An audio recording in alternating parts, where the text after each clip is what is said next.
هاي علامة القرمشة الصح.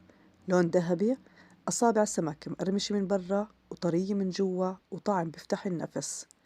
قطعت سمك الفيليه على شكل أصابع، تبلته بعصير الليمون والملح، وبتقدروا تضيفوا فلفل أسود عندي كمان. هون تبروير ويفضل يكون أكبر من هيك. رح أحط كوب ونص طحين، نص كوب نشا، وحضيف البهارات: معلقة صغيرة من البيكنج باودر، الملح، الفلفل الأسود، البابريكا، الكزبرة، الكمون. حاخد نصف الكمية وأحط في صحن تاني، وحضيف للتبروير ربع كوب أرشلة وهذا اختياري، وحضيف للتالي ماء بالتدريج لأحصل على القوام السائل تقريباً. أخذ معي تقريباً نص كوب. حضيف قطع السمك للخليط السائل، وبعدين أحط السمك بالطحين وأخضه كويس. هيك رح تتغلف حبات السمك بالطحين. رح أصفه بصينية وأدخله الفريزر لمدة نص ساعة تقريباً.